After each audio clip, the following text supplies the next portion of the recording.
Plutus IAS. We have come with yet another topic for the UPSC prelims preparation. I hope that your preparation is going really well. We'll revise the topics through the questions. So let's see the question 1. Consider the following statements: Coriolis force, centripetal, pressure gradient force and frictional force. Which of the following above forces influence the direction of wind? Understand, before attempting the question, you should know rough idea. You should have a very rough idea about all these forces, right? You must have covered your static portion. So Coriolis force, as you know, it is responsible for deflecting the winds in the northern hemisphere, in the southern hemisphere. In the northern hemisphere, they are responsible for deflecting to the right hand side, and in the southern hemisphere to the left hand side. Okay, so this is the rule that you have to follow. So definitely Coriolis force is one of the reason. Then we have the centripetal force. So what is the centripetal force? You have to understand that this force is also responsible for the change in the direction of the wind. Also, one point I would like to add here: Coriolis force does not change the speed of the wind. And yes, definitely they do change what? They, for example, the Coriolis force which is acting on the wind, which is moving at 50 km per hour, the force applied on it will be higher, obviously, the deflection will be more, but then it does not increase or decrease the speed.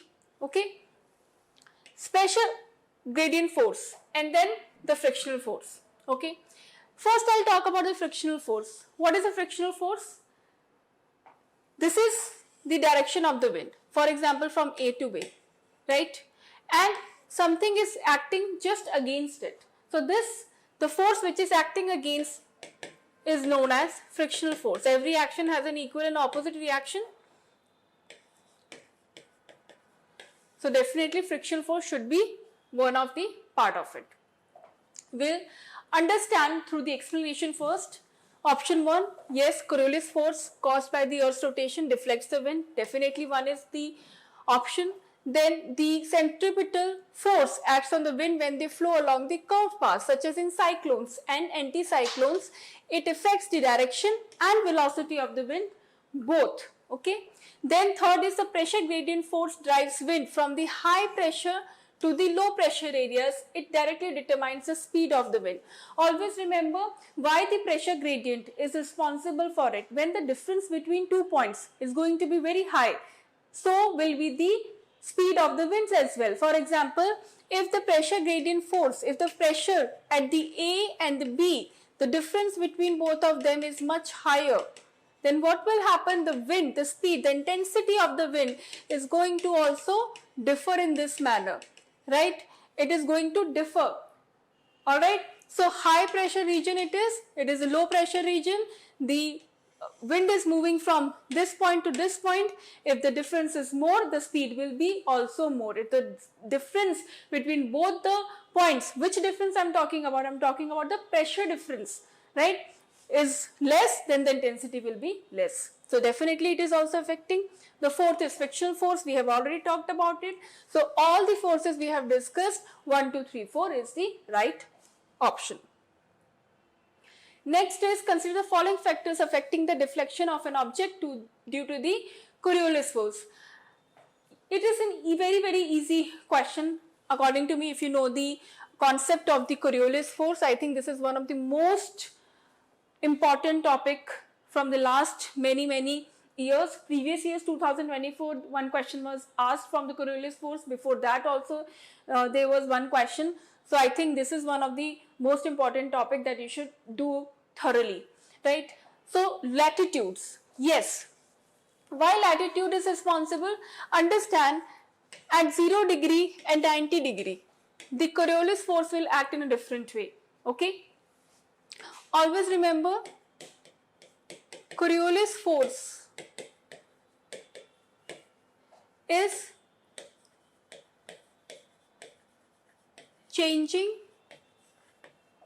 on the basis of latitudes.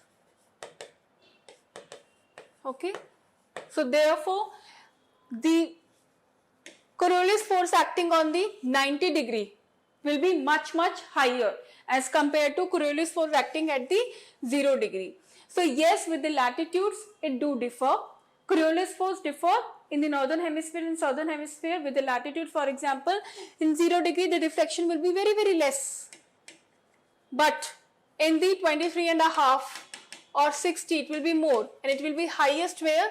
In 90 degree. Like in a polar region is going to have the maximum deflection. So deflection varies with the latitudes, right? So definitely this is one of the option.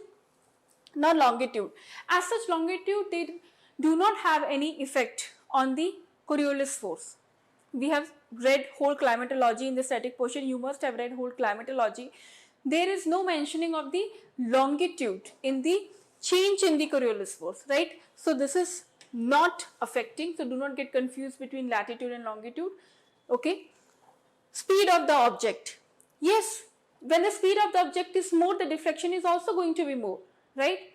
And when the speed of the object is less, then the deflection is going to be very less. Understand, for example, if some object is coming, then what will happen? The force applied on that object will be, the intensity of it will be very high. Next is rotation of the earth. This is the whole fundamental reason why we are having the Coriolis force, right? So definitely this is going to be one of the reason. So we are eliminating second option, and the right option is 1, 3 and 4. Also we can have the quick recap of the options, right? Coriolis force depends on latitudes, that's correct. It is 0 at the equator and increases towards pole. We have discussed it already. Option 2 is also, yes, option 2 is incorrect. Why? Because longitudes have no influence on the Coriolis force. Option 3 is correct. Magnitude of deflection due to Coriolis force increases with the speed. Option 4 is also correct because the Coriolis force exists. Please understand this. It exists due to the Earth's rotation, and there will be no deflection of the moving objects without it. Okay. Okay, so the next we have is local winds like Chinook. I think this is one of the most important and the most easiest part, where you can just revise the warm and the cold winds across the globe, and these are the low hanging fruits that definitely can help you to fetch more marks in the exam. So local winds like Chinook and Fion are warm, dry winds that flow down mountain slopes. Second, land sea breezes are example of local winds influenced by diurnal temperature variation. And third is Lu is a seasonal wind that brings heavy rainfall to the northern India during summer. So the first and the second, right? First, I like to take the second option. Why? Because it seems to be very easy. Land and sea breezes are example of local winds. Understand what is this? This is a differential. This is a phenomena of differential heating. What is the phenomenon of differential heating? Where the land and sea are having the different way of getting heated up because of the specific heat. Because the water has the, or you can say the ocean has, or the sea has higher specific heat, right, as compared to the land. Therefore, there will be difference in their heating capacity. Therefore, what will happen? There will be the difference in the temperature, and hence we will have what? Wind blowing from one area to another. For example, from land to sea it will also blow, and from the sea to land it will also blow, right, depending upon whether it is day or night. Then we will also discuss about the few of the cold and warm winds that we have. Not apart from, not only this Chinook, you can also see other cold winds as well. So warm winds and cold winds, right? So warm winds are Fion, Chinook, Zonda, Lu and Sirocco, right?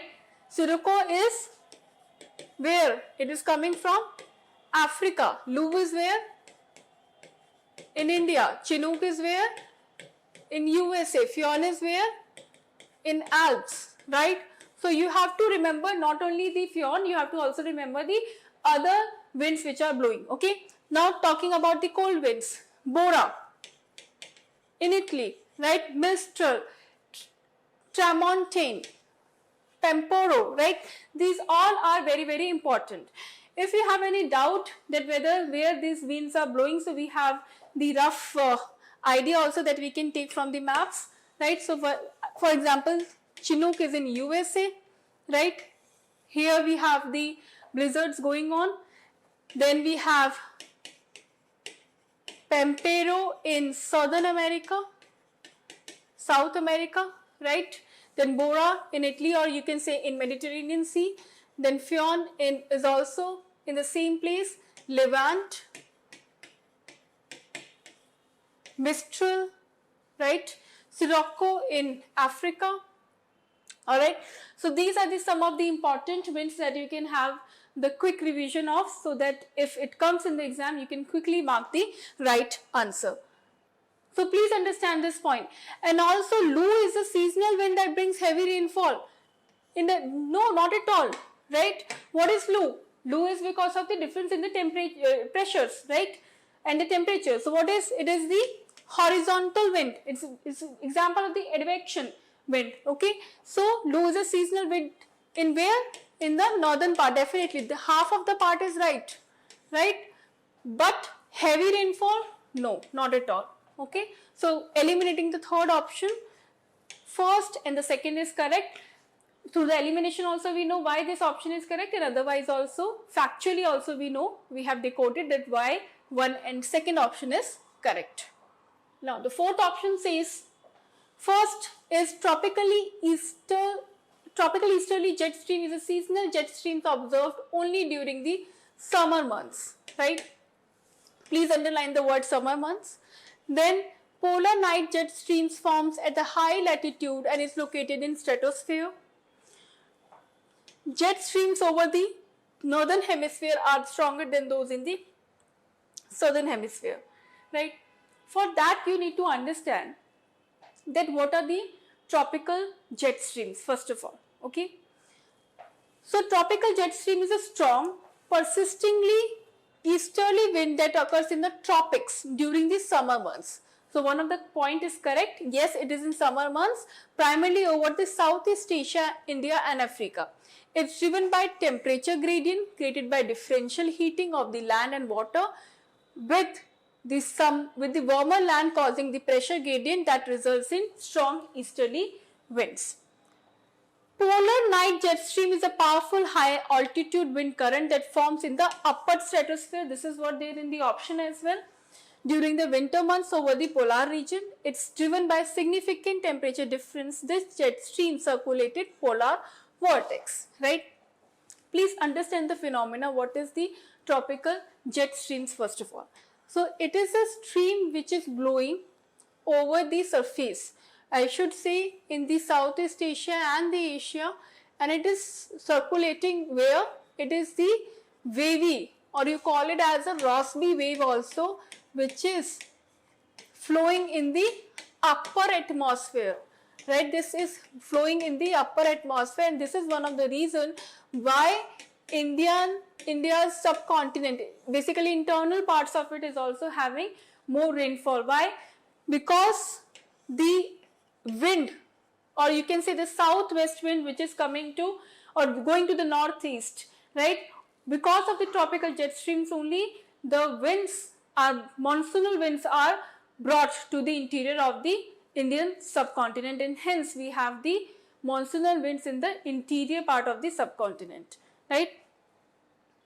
Okay, so yes, this is the right answer, that tropical jet stream is a seasonal. We have discussed that. Polar jet streams at the high located in the stratosphere, definitely.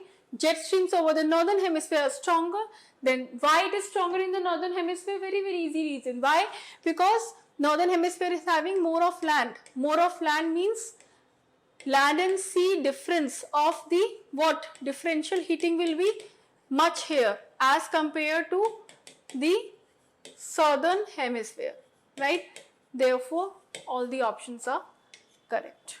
Okay, so the next question that I'm going to take is from the oceanography, and these are the questions which are very, very easy, but people have a lot of issue in revising some of the topics, right? Which is what?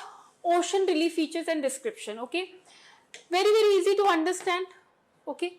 Continental shelf, continental slope, continental rise, and deep sea plains. These all terms look very similar because of their words also, and because in the formation also they look very, very similar, but they have lot of differences, right? And you have to understand them one by one. So here is a match the following with the ocean relief features you are having here and the description you are having here. First, we will understand each and every part of this relief feature, and then we will understand that how we have to attempt the question. So first is continental shelf. It is nearly flat underwater extension of an continent. They are usually wide along the low-lying land and narrow along the mountainous coast. First, look at the diagram, right? So this is the part which I am referring to as the continental slope, right? The part which is just going down beneath the surface of the ocean, right? This is the part which is known as the continental slope, right? And what is the description that they have shown?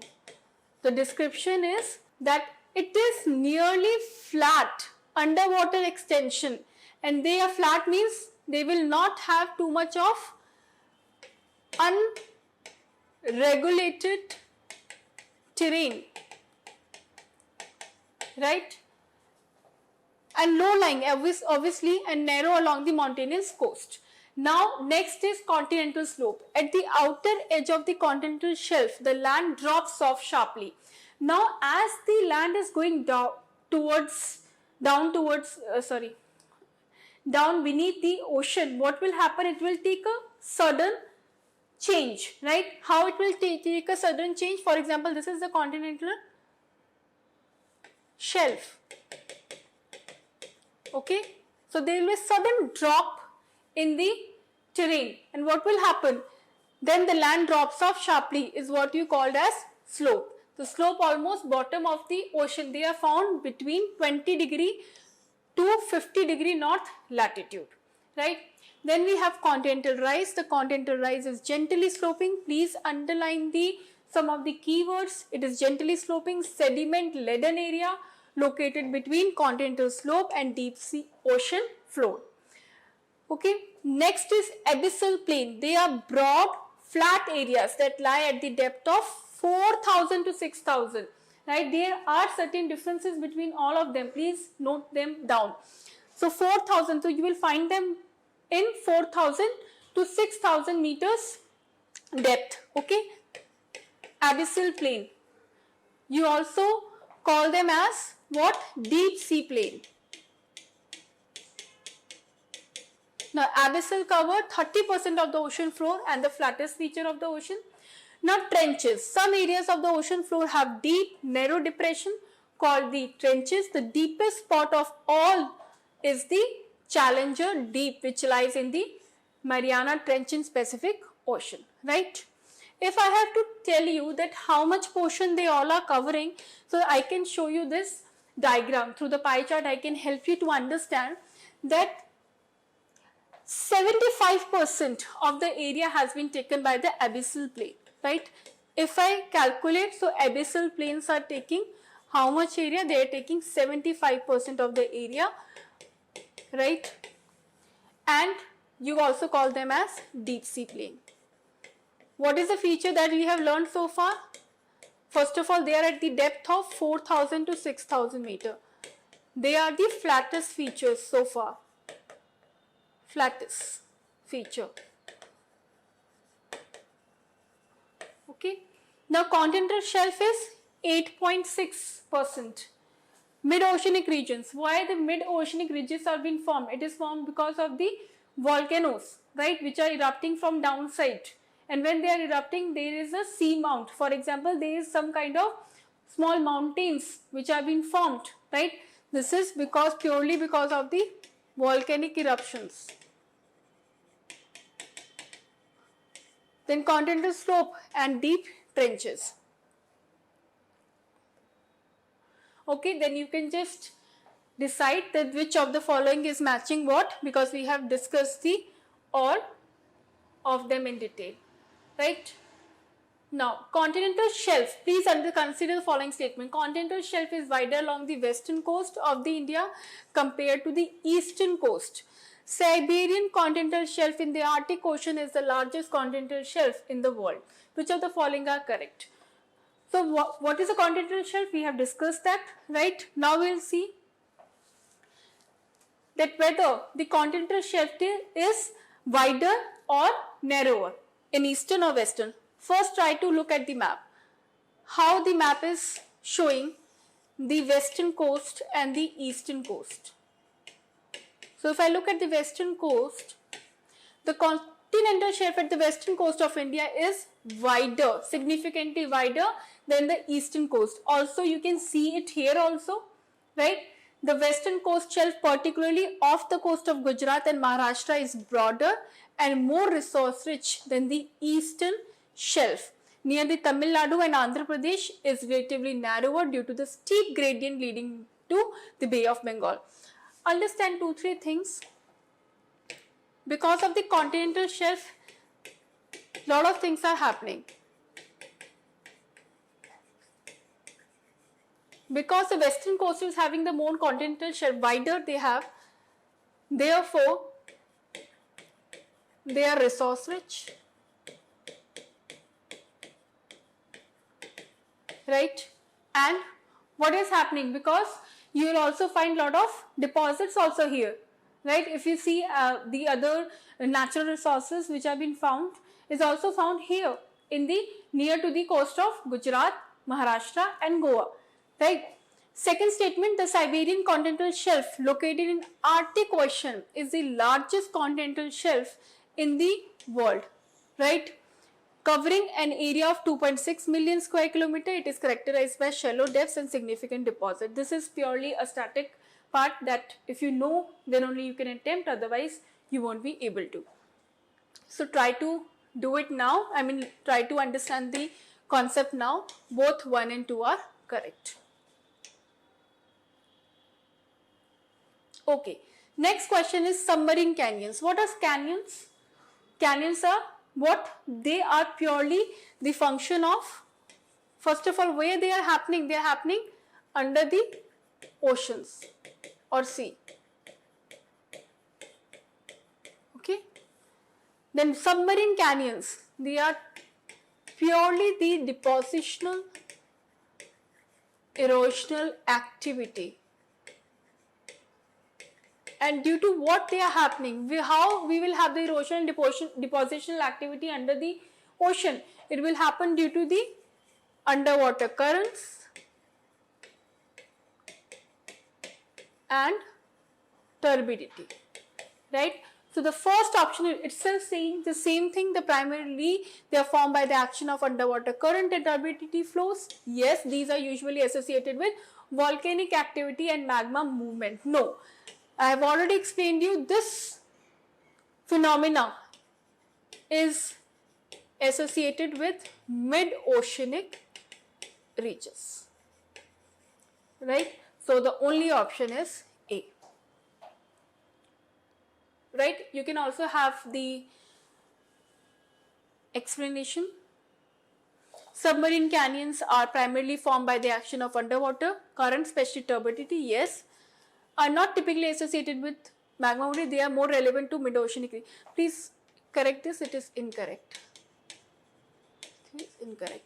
They are formed more relevant to the mid-oceanic regions and seamounts, but submarine canyons are erosional landforms created by sediment transport, underwater currents and not volcanic processes. You can also have the quick understanding of the submarine canyons through the diagram. So this is the canyon, right? You can see the shallow, deep structure which has been formed under the sea, right? This is the canyons and these are formed due to the erosional activities. Now, how many of the following are economic? They are of the economic significance of the continental shelves. So in such type of questions, you have to understand that majorly all the options are correct, where the application are being talked about. So here they are talking the economic significance of continental shelves. Potential sites of deep sea mining, yes. Major fishing grounds, obviously. Then rich in oil and natural gas reserves, yes, I have told you about how the continental shelves in Maharashtra, Goa and Gujarat are very resource rich. Okay. Supports offshore wind energy projects, yes. All of 4 are correct. And also you can have the quick discussion. Potential sites for deep sea mining of valuable resource like polymetallic nodules, rare earth elements. Continental shelves are major fishing grounds to shallow depths which allow sunlight penetration. Correct, continental shelves are rich on oil and natural reserves. Second is also correct, continental shelves are ideal for offshore wind. Okay, now you have to determine the correct option out of it. Although we have done the detailed description of all these continental shelf, deep sea, continental slope, oceanic trenches. Now you have to determine which of the following is correct. You have to understand this description is talking about which one of them. Okay, so I will quickly read. It is one of the flattest and the most featureless region.